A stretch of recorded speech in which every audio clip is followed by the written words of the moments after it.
All right, hello and welcome to MOS Live. We have a very special Ask a Scientist for you today, all about becoming a scientist. And I am personally really excited for this show because before I worked at the Museum of Science, I was a scientist. But it was a real challenge for me to figure out how to become one. There were no scientists in my family, no one had ever gone to college, and like a lot of people, I would have really loved the opportunity to hear from real scientists and students about all the different ways to become a scientist. And that's exactly what we're going to do today. I have three very special guests with me who will talk to us about their experience as scientists and as students, and they'll have a chance to answer a bunch of your questions about what it means to be a scientist or an engineer and how you can become one. Now, if you're joining us on Zoom, you can go ahead and start entering your questions for our special guest panelists at any time by clicking the Q&A button on your screen. If you'd like captions, you can access those by clicking the closed caption button at the bottom of your screen and selecting Show Subtitles. Now, if you're joining us on Facebook or YouTube, please know that we cannot see your questions at this time, but we are thrilled that you're tuning in. All right, now let's get started. My name is Megan. My pronouns are she and her, and I am so excited to be your moderator for this program.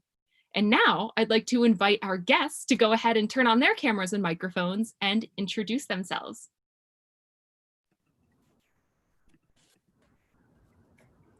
Hey everyone. Hi. Hello. Hi, my name is Fiona Williams. I am a graduate student at Howard University, a visiting graduate student at MIT, and a researcher for the Center for Integrated Quantum Materials. So yeah, I should also tell about my journey to science, right? Yes, please do. So basically, I'm Jamaican, so growing up back home, they introduced you to a lot of the sciences. I am a physicist. I'm training to become a physicist. That's what I'm getting my PhD in. And I found physics to be the most interesting of all the sciences. I'm biased, but that is how it went. The reason why I thought it was most interesting was because physics answered the questions that I wanted answered, and I could get like a cheat sheet in nature. And there was less memorization and more like a following of a rational process. So that's what appealed to me. And I could see the things in like the labs. I could see them being applied, instead of like remembering a protein chain. So that's what that's what spoke to me and that's what I loved. And then I went to undergrad in the US at Mount Holyoke College, and I had great, wonderful professors. So the teachers make a difference, definitely make a difference. I had amazing professors at Mount Holyoke College, and then I made great friends in physics, all women. And yeah, so grad school, I also got to work with even more interesting problems and delve more into the beauty of science because physics is just math explaining nature. So it's great. And yeah, so now I'm a PhD student following my dreams, I guess, and pursuing physics, even though I had a little break from it for a minute. But yeah, that is my story. And that's how I got to where I am today. Yeah. Thank you so much for sharing that, Fiona. And I love that definition of physics, that it's just math explaining nature. That is wonderful. Thank you for sharing that story. So Ashley. Hello, everyone. My name is Ashley Enriquez. I'm an undergraduate electrical engineering student at the University of Maryland, College Park. I transferred in from Prince George Community College, and my journey into science was more like I stumbled across it. So I started off graduating with my high school diploma, thinking that I wanted to get into like accounting or something of that nature.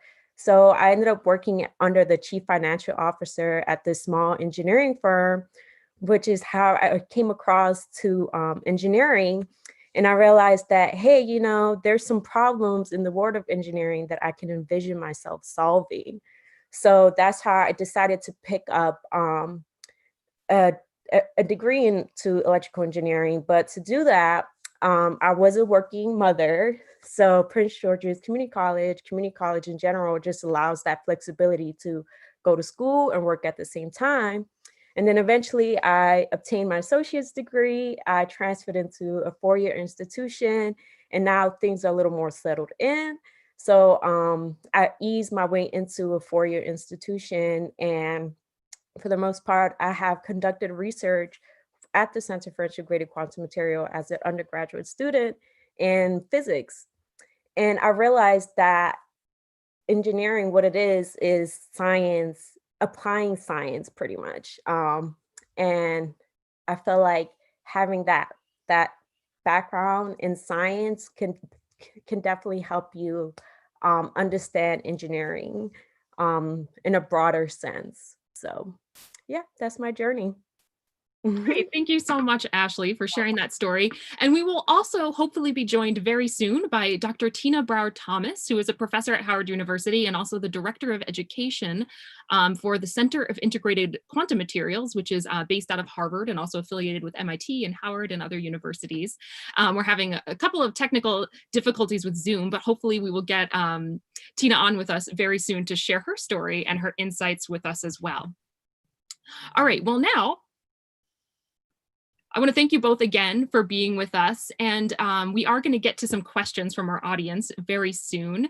But before we do that, I'd like to just get us started with some questions that I have. And just a quick reminder for our audience, if you're joining us online on Zoom, go ahead and start entering your questions for our panelists at any time by using the Q&A button on your screen. We're looking forward to answering as many of those as possible in just a little bit. All right, so Fiona and Ashley, before we talk about becoming a scientist, I'd like to hear a little bit from you about what it means to be a scientist. You know, is that title limited to people who have the title doctor, who are working in a lab inside a university, or are there other types of scientists? I think that like the title of scientist is a bit broader than most people assume it to be. Some people think that you have to be in the specific fields of like chem, biophysics, but psychologists are scientists. Anthropologists are scientists. It's like you're applying basically the same skills of observing, recording, answering problems from like a very, what's the word? It's not a very detached, but a very objective point of view. So it's like solving a problem with a different set of skills. You don't necessarily have to be in the like, in the typically considered scientific areas. But as long as you're applying your thought process, you're studying something, and then you're trying to solve a problem, I consider you a scientist. And I think everybody does. I think in the general definition of what a scientist is, all the various fields fall under that, as long as you're applying that approach. Yep. Did I answer the question? I'm sorry, you're muted, Megan. Yeah, oh Did no, I answer sorry. the question? No, that was great. Thank you so much, Okay. Fiona. And Ashley, did you have anything to add to that? Yeah, as Fiona mentioned, it's like you're following this thing, right? It's like the scientific method. And then there's like this cycle where you hypothesize something and you make an observation and you try to solve it and you get some sort of result. And it's just this cycle, right? And in the field of science, I guess that's what science is. It's like this scientific method to try to put things and get some sort of result. And it's interesting to see how this cycle, there's different people who like just work with the different part of the process and make that their job. So like there's some people who do theoretical work and you could think like, oh, that's the hypothesis, right? You're trying to hypothesize something. And then you have people who work in the lab and do experimental work, which is what some may have their impressions of what science is. It's just that, right? Lab, but no, it's more than that. And then you get some sort of results and then you go back into theory. So it's kind of like this cycle, the scientific method. So yeah, I guess that's what science is being. I just think for the oh, sorry to interrupt. That's okay. For the students who are listening who say that they want to be a scientist, I think based on what you were saying, Ashley, they need to find out what problems they're trying to solve. Exactly. And apply the method that you mentioned, whether it would be like mental health problems, like neuroscience problems. Just find a problem that you want to solve and apply the scientific method. Exactly. And there is a particular like occupation that might fall into that. Like find what interests you and you can be a scientist in the wide range of like areas that science covers. Great. Thank you both so much for that. That was a lot of great insight into all the kind of different ways that you can be a scientist. And not everyone needs to go through the traditional path of, college to graduate school to getting a PhD. There are lots of ways, and all of them are great and can get you there. All right. Wonderful. So I have a couple more questions for you.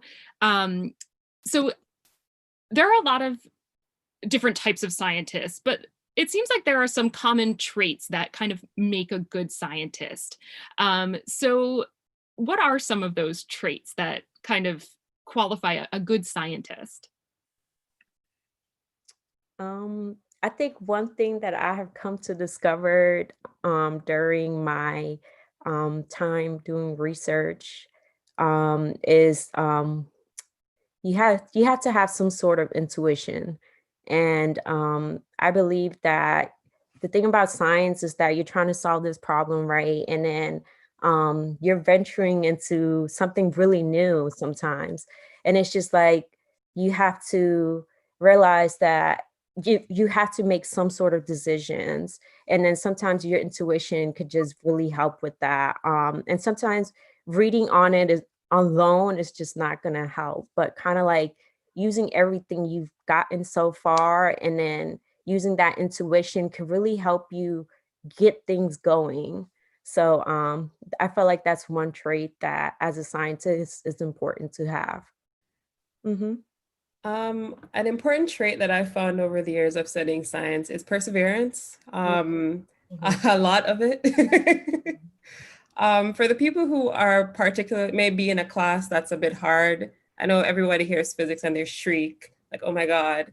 The thing about scientists, everyone who I've been around who's gotten up to the PhD level or the master's level, is that we've all been to the point where we've looked into a a textbook, and been like, "Oh my God, what is this like ancient language? Like what is this?" But the trick is to not stop there, not think that you're like not enough, and not think that like you're not smart enough. It's the scientific process of, okay, I don't understand this. Let me find someone who does. Hmm. Let me find someone else who can break it down for me, because this is the first time I'm seeing this material. I'm not Einstein's granddaughter. Like I need to put in the work. So perseverance, hard work, find resources and ask questions. Don't assume that you're just the weakest link because you don't understand something. Hmm. Most of the people who get to the PhD level and master's level is because they have work. Even the bachelor's, getting through like a bachelor's of arts or bachelor's of science in whatever science, it's hard work. So don't believe the hype that there's this genius person who just reads every textbook and knows everything. So what I've learned is that you need to be perseverant. You need to ask questions, ask a lot of questions. You asking questions doesn't mean you're dumb. It means that you're learning something. And be okay with that process. Be comfortable with not knowing.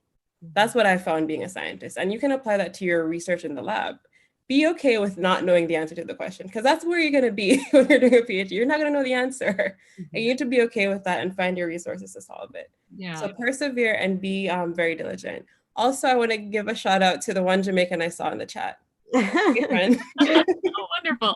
Thank you so much, Fiona. That was some really great insight. And now I just want to take a step back because Dr. Tina Brower-Thomas has joined us finally. We're so excited to have you here, Tina. So before we move on, I'm going to give Tina a chance to introduce herself. Hi, so I'm Tina Brower-Thomas. I'm a materials chemist. I work at Howard University, and I'm also as a research professor. And I also run the educational programs for the Center of Integrated Quantum Materials. Great. Thank you so much for being here, Tina. We're excited to hear a little bit about your story as well as we get through some of these questions. So my next question for all of you is, and Fiona, you just brought this up, that there's a lot of being a scientist or even an engineer, is doing experiments in a lab or out in the field, collecting data. But of course, being a scientist doesn't, it doesn't start and end with doing experiments. There are a lot of other skills that you need. And Fiona and Ashley, you both started talking about this a little bit. But I'd love to hear a little more about what are some of the sort of unexpected skills that for Ashley and Fiona that you've sort of discovered you really need as a scientist during your studies, or Tina, as a scientist with a little more experience, are there anything unexpected that you wouldn't maybe think of as skills that a scientist needs, but you really do? I can think of one. It's the weirdest skill ever. Tweezers. Tweezers. Just being able to use, I know it's random, but being able to use tweezers. Sure. And I'm not just to like pick things up, but like think of having your hand in a glove box with a thick like butyl glove, and then three more gloves, and then using a tiny tweezer to set up like a circuit or a tiny device. It's the most random skill, but using tweezers, it's come in handy, and it's something that's being reinforced over and over again. Who would have thought? No, that is a really great answer, because it's funny. I think back to when I was doing research and I was an ecologist, and a lot of the work I did involved tiny bugs, and I had to use tweezers. Maybe it's just a universal scientific skill. You got to be good with tweezers. Great. Like one of the I heard part of the question you guys were talking about earlier, and I don't know if patience was said, but I think patience is a good one, because I think you have to be patient with yourself. You have to be patient with sometimes your advisor and the people that you're working in the lab with. And then with the tweezers, like, I think that has a lot to do with patience. It does. Like, and the more you work with them, and you patient with yourself is important too, because you're going to make mistakes. You may drop a sample. You may, hopefully not break anything, but that happens. And so it's a process to becoming a scientist. And I think being patient with yourself is a really big part of that. Yeah. Great. Anything you want to add to that, Ashley? Oh, sorry. I definitely second the tweezers. I've had horrific stories with me just being clumsy and stuff. But I think another skill that I realized that's really important, and it's just communication. That's something that I realized that I needed to work on moving like throughout my undergraduate career. And I think it's just being able to like effectively communicate like ideas, observations, like how do you even begin to put some of the things that we're observing into like language to get other people to understand. How do you get other people to understand is one huge thing too. Like some of these things that you're working with is so specialized, and it's just like, how do I begin to put it into language? And I think that communication is just one of those things that is like so important for progress in science. Like what you're doing, other people can build off of that, and you never know where it could go. There's some discoveries that were made like 50 years back that didn't come into like a realization, oh, this really works 50 years later type thing. And I just feel like being able to communicate that and put it into language such that even 50 years later, you still understand what's going on and how you can build from that. I think it's just it's something that's very important in science. Great. Thank you for that. Now, just really quickly, we have a bunch of great questions coming in from our audience, and please keep them coming if you're joining us on Zoom. We're looking forward to getting to those in just a minute. But really quickly, before we move on to questions from our audience, I'd love to hear from each of you, just really, really quickly, what's one challenge that you've had to overcome along your path to becoming a student in science or a scientist, and how did you overcome that? One very salient one I can think of is people's assumptions of who belongs in a particular field. You know what I mean? Or what you would be capable of. I can think of numerous times where people, like, even back home, it was assumed that the guys in the class would be better at like math and physics. And that was one of my little fires. I was like, okay, no, I'm gonna be the best in the class. I was that kid that's like, you can't tell me what to do. Like, you can't tell me that I can't do this. So you're going to always come across people with assumptions about who is supposed to be in a particular field, because that's always how it's been. But that is no indication of someone's potential or competence. So it's up to you to believe in yourself, even though you might have doubters, and put in the work. As I said, at the end of the day, it's between you and your experiment, or you and that textbook. That's where the real challenge is, you and whatever you're dealing with. So focus on that and listen to people who've also been through it. Get mentors, get people to talk to.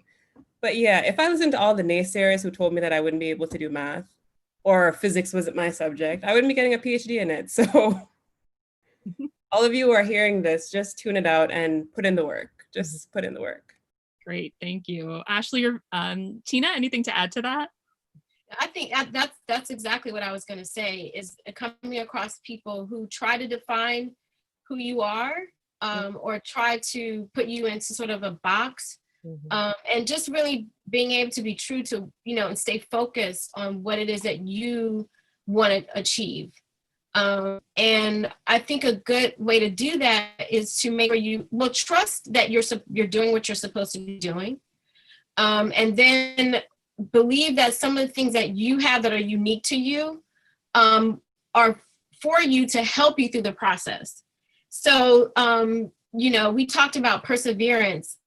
That is such an important point. And sometimes especially when someone tries to define who you are, if you don't have that sense of perseverance, you could get distracted, or it can be easier to just not do it. But if you are innately curious and you're someone who, like Fiona describes as, if someone tells you no, you decide, well, I'm going to do it.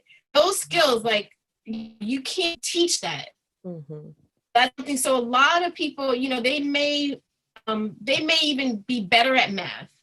They may be better at some of the things, some of the things may come easy, but if they don't have some of those other characteristics that are not things that you teach, then they will have, it could be challenging ways that could, they can end up not actually completing a PhD or what have you. So even if you find yourself like, oh, I wish I were better, so I'm not doing this as well, just lean on the things that you are good at. Then you'll see how they can really sort of help you get through the process. Great, wonderful. And really quick, before we move on, Ashley, anything to add to that? I think one thing that I have learned to overcome over my time in science and engineering is just really stepping out your comfort zone.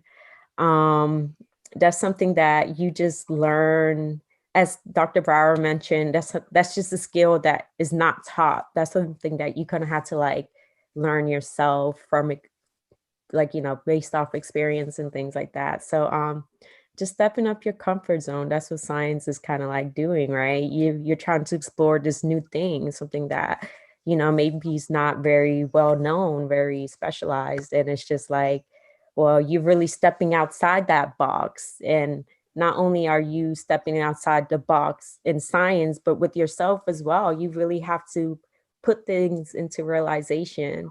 So it's really like about growth, So that's one thing I feel like I had to definitely overcome over That's the great. years. All right, thank you. Also, in overcoming, find people who can support you. Like, find mentors who've already been through it to give you perspective, and find other people who are also going through it. So you don't feel like you're the first, to invent the wheel. So you have some support. Yes. I'm so proud of their answers. I don't know what to say. As education director, I'm involved in Ashley and Fiona, their progress from either as interns or a first year graduate student. And so to hear them speak so confidently and with such conviction about what they've learned and what it takes, I just feel like I'm just here to observe. I don't really need to say anything. It's all thanks to you, Dr. Brower, and of course Megan and the Museum of Science. Shout out to y'all. We're having a big love fest. A mentor, so. All right, well, let's get to some of our audience questions, because we have some really great questions coming in. And there's one, we only have about a minute for each question, because I want to try to get to as many as we can. But Tina, this might be one that you can particularly address, and it's a really good one. So I want to make sure that we get to it. And we have an audience member who's asking about getting into science if you are a person who cannot talk, hear, or see. Wow, that's really interesting. So in the center that I work with, we work with students from Gallaudet who are deaf and hard of hearing. And there's a lot of effort with developing signs for the deaf and hard of hearing community that are related to science, and particularly quantum. I'm not that familiar with those kinds of things. I know there's a Braille, but I don't know what progress is in terms of people who cannot see. But I will say one of my favorite quotations, and I'm not going to get it verbatim, and it actually goes back to some of the why I started to focus on this quotation is because, you know, when I was challenged with things I felt like I didn't know as well as I wanted to, I thought I sort of leaned on it. And Einstein said, you know, his quote has something to do with imagination being one of the most important skills in science. And so maybe you can't, you know, you're saying a person is saying they can't hear and they can't see, but they have an imagination. And their imagination, I would assume, is so much more unique than mine, because they are in a totally different world than most people. Mm-hmm. So I think that I would again lean on how God made you, and that your imagination, you know, find resources that are out there that, you know, that will help you understand, but also just lean into your imagination. I'm sure that there's something in how you may visualize things in your mind is unique, and things that I, as a person who can't see, I won't see it the same way. So that there's probably a contribution there that we can't, forgive me for using the word again, imagine, but you can't. So I would just say lean into that as much as you can. Great, thank you. Yeah, definitely resources out there that, and hopefully more coming. So thank you so much for that question. Now we have several questions that are just generally about, you know, what it's like to be a scientist. So I'm going to kind of summarize those in sort of one question, which is, what is sort of your favorite thing about being a scientist? Like the thing that you think is the coolest about being a scientist? I got something that I feel like is the coolest. Plasma. I feel like just working with some of these physical things, like plasma, to me, it's like, I think that's the best way to kind of like put it into perspective. It's like, if you've never seen plasma personally, it's kind of like, once you see it, you're just in awe. And it's just like all these incredible things that it's just like, I can't believe this really exists out here, you know? And it's just kind of like, just being able to witness that nature in general, how extraordinary nature is. You get to really see what it is to be nature. I mean, you can't really define it, but as a scientist, you at least get to explore it. So I think that's probably one of the best things about being a scientist. Yeah. Great. I guess for me, it's similar to that. But it's like reading a textbook and then having like a higher understanding of things that you see in the lab. You know what I mean? Like, you're like, oh, this theory, you know, this equation told me that this would happen, and it's happening. You know what I mean?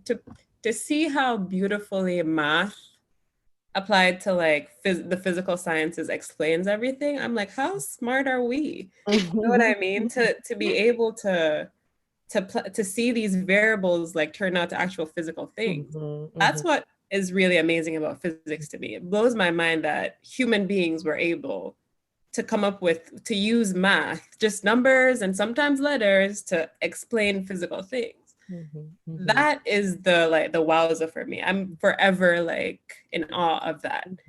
And like to be in a position where I can contribute to that knowledge, or have like a synergy of the theories to explain something. I feel like I had a moment in time where I wasn't so happy with physics, but then I think I'm getting back to my first love, because I'm seeing I'm like, okay, you're actually pretty cool. I get it. You're a pretty cool subject. Yeah. Just give it some time. All the people listening who are like, oh my God, physics, you just give it a little chance. Just a little window of opportunity. I speak up for the chemists. So A similar experience, I think. For me, I would say Avogadro's number, because that is just like the idea that, you know, when I work in nanotechnology, so I use such small amounts of things that you can't see them. Right. You can't see them, but you have to trust that they're there when you put them into solution. So the fact that this ratio exists and this understanding that like you can just, you know, take, you know, such using a micropipette of something that you think, you know, that there's a mole because you did the calculation and you put it in solution and you do something with it, and then you get that solution and you work it up and you crystallize your product, and then you do some analysis of it, and sure enough, that little drop that just couldn't imagine all that was in there was actually in there. So it's just, it's really amazing. The experience of science, and like Fiona was saying, to realize that people put these ideas together, and most of them were from their own experiences. So every day we have experiences that can be put into a framework of this is science or this is physics, or, you know, not science, but this is chemistry, this is physics, you know. So I think that's very fascinating. All around us, there's so much going on in this, in that realm. And it's intriguing. Keeps you busy. Yeah, yes, definitely. All right, thank you so much. We are just about out of time. We have a bunch more questions, and I'm sorry we didn't get to all of them. We have questions about specifically things like becoming an astrophysicist or a paleontologist or a scientist that works with animals. There's so many different types of scientists, and I think a lot of what you shared today really applies to all those different scientists. But this was such a great conversation. Maybe we can try to get some paleontologists on to do the same thing for all of our dinosaur fans out there. All right, well, I want to thank our panelists again so much and give you all a chance to say goodbye. Thank you, everyone. Bye-bye. Thank you. Thank you. This was Thank fun. you so much. And thank you again to all of you for joining us. And I am sorry again that we didn't get to all of your fabulous questions. We thank you so much for asking them. And we do have more going on over at MOS at Home. So please do follow us on social media, or check us out on our website, mos.org. /MOS at Home to see what we're up to. And you can check us out next Monday, where we'll have another Ask a Scientist with some great researchers from MIT who will be talking to us about exploring the human brain. Right. And if you enjoyed this program, please consider supporting the museum by visiting us at engage.mos.org/welcome. Your contributions help us continue this online programming free of charge and available to everyone.